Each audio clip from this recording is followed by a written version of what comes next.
Always, I cannot be influenced by a particular friend. I cannot be influenced by this, by that. Shut up. Hello everyone and welcome back to my channel. I am Adirisola Adeleke and today we would be talking about toxic friends, recognizing and setting boundaries. Yes, so today I have my book here to guide me with whatever I am going to be saying today. So yes, I have broken this episode into chapters and I would place them here for you to get familiar with them. The first chapter is who are the toxic friends. Number two is recognizing toxic friends. The third one is setting boundaries. The fourth one is distancing or ending the friendship. So I'll place them on air for you to get familiar with the chapters that I've broken this episode into. So yes, grab your seats and the lesson has started. I said the first chapter is who are the toxic friends. Toxic people are people that constantly make you feel bad.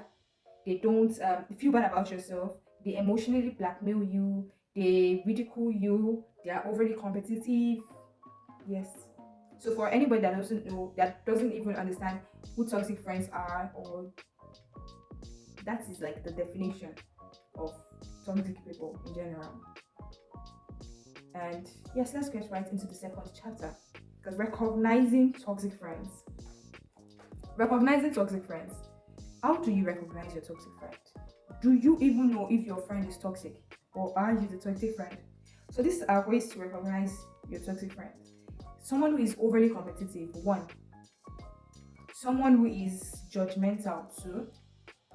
Someone who disrespects your boundaries and your needs, three. Then someone who wants to control you or using guilt to control you, four.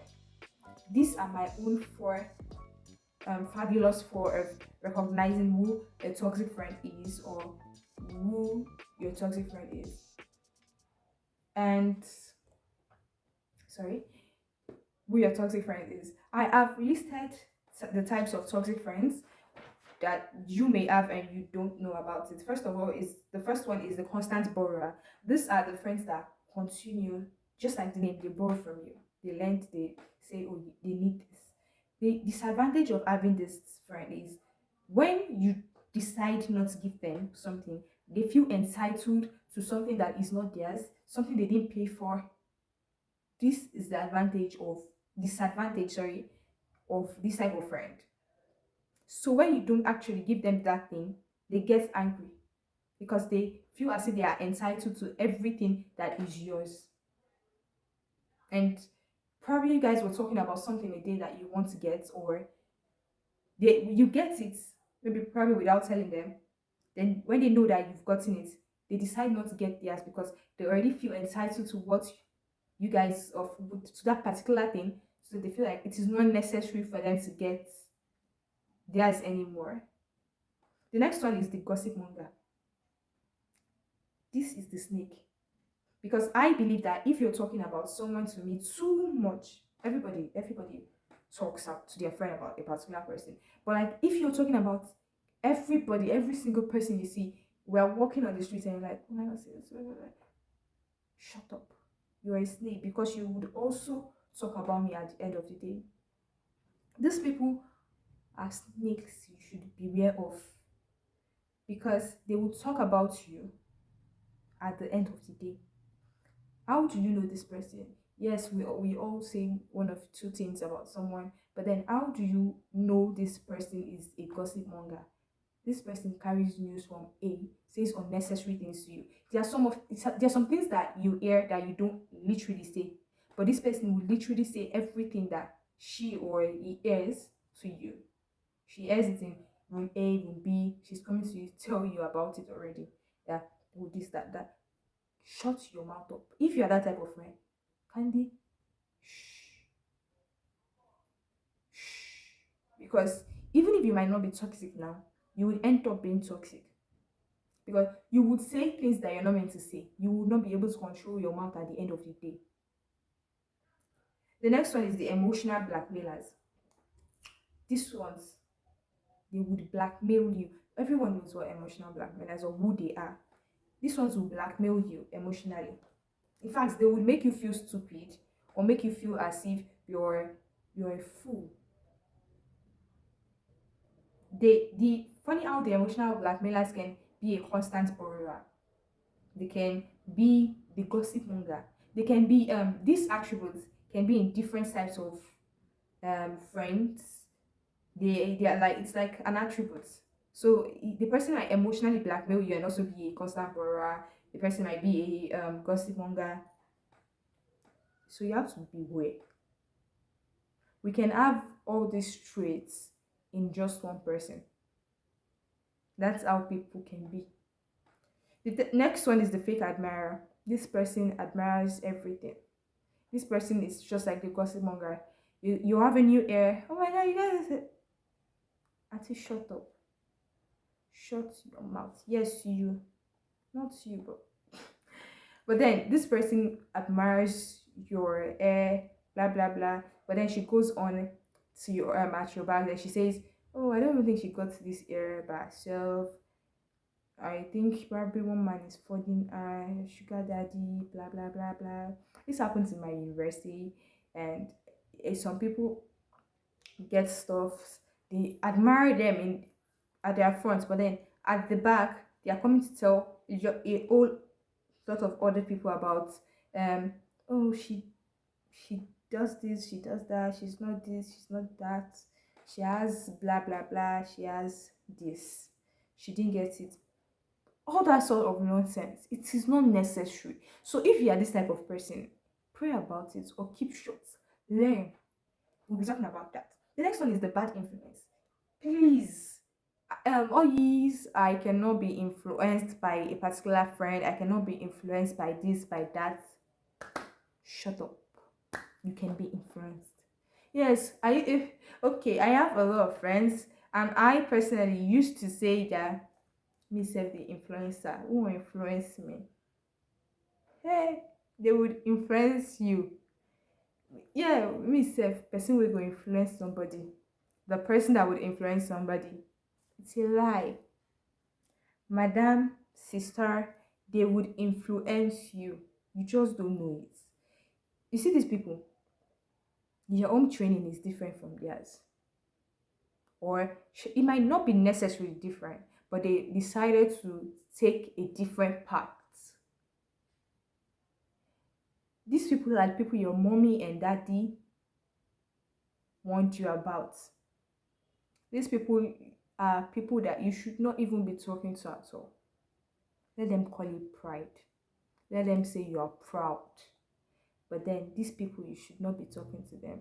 Have you heard of you are the average of the 5 people you work with, or the average of 5 people that are around you?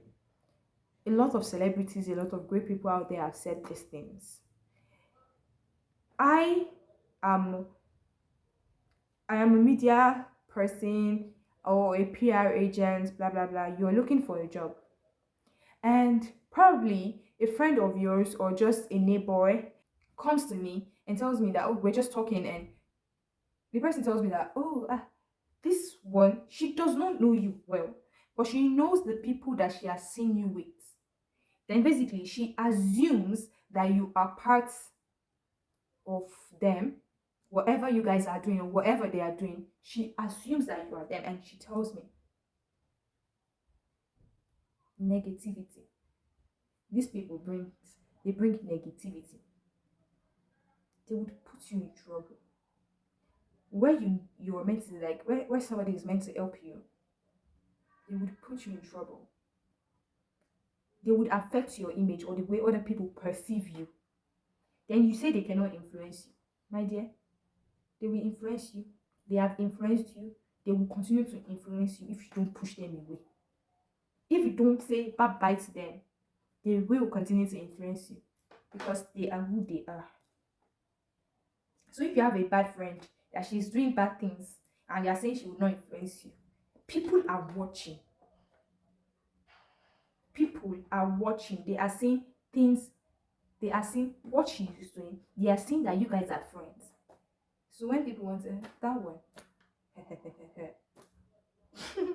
so okay, as I was saying, They would influence you. You just don't know it. It's the beginning.